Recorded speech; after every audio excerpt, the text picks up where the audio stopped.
凉风有信，秋月无边。你们好，我是你们可爱迷人的前女友。上次咱们说到，真鱼在盒子里发现了一张人脸皮，坏女人突然出现，拿着斧头准备砍真鱼。咱们这期继续，这位斧子还是砍伤了真鱼，真鱼抓住刀子反伤了一波，赶紧带着七生离开了，然后就又被砍了一斧子。七生为了救真鱼，不顾阻拦的回屋里找药，真鱼疼得昏了过去。仓库里的坏女人却用刀掀下了自己的脸皮，然后换上了盒子里的脸。原来七妈和坏女人本来就是同一个人，她是老七生的妈妈，也就是小七生的奶奶。每次见老七生，她都换上带伤痕的脸，在小七生面前就换上光滑的脸。七生刚刚找到药，就看见刚换完脸皮的妈妈，她单纯的透露出了真鱼的位置。七妈找到了真鱼，准备绑走她的时候，永泰带着老七生赶来了。两人发现七妈被抓伤的脸可以瞬间愈合，而此时奶奶已经当着七生的面将药倒进了浴缸里。七生看着眼前的鱼，马上变成了怪物。奶奶告诉他，那个人根本不是妈妈，是个很可怕的女人，但是七生无论如何也不信。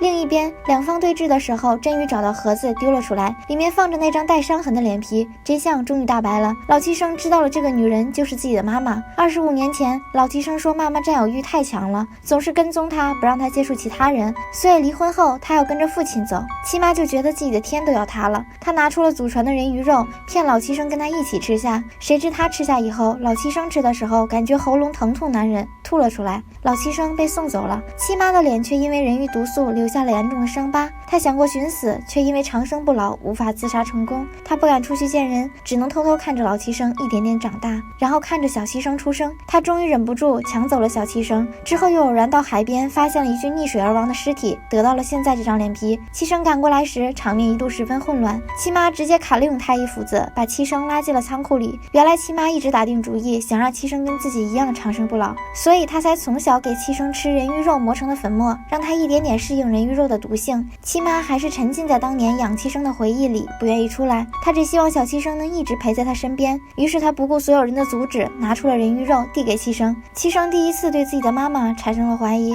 七妈刚说自己吃过人鱼肉，脸上的伤痕就立刻又显现了出来。七生决心陪着妈妈，他拿起人鱼肉准备吞下去。七妈的眼前闪过之前的种种，万一七生吃了之后跟老七生一样呢？后果她不敢想象。她一面不想伤害小七生，一面又抱着侥幸的心理，觉得万一没事呢。犹豫之下，真鱼已经阻止了七生。七妈的心中既庆幸又有点尘埃落定之后的淡然。她将老七生当年送给她的镜子还给了老七生，也将孩子小七生还给了他，然后独自一个人离开了。故事到这里也就结束了。这期的故事叫《最后的脸》。母亲对儿子深沉的爱让她无法接受儿子的离开，于是当她看见跟儿子同样大小又模样相似的孙子时，她终于忍不住带上另一张脸来完成抚养儿子的愿望。直到最后，她终于发现她的爱已经让儿子痛苦，而她想让七生一直陪着她的梦，说不定会害死七生。我们不知道如果真鱼不阻止，她是否忍心下这个赌注，但是可怜天下父母心，希望所有的爱都不要变成伤害。我是你们顶清新的前女友，我们有缘下期再见。长按点赞，素质3连，我在这里等你哦。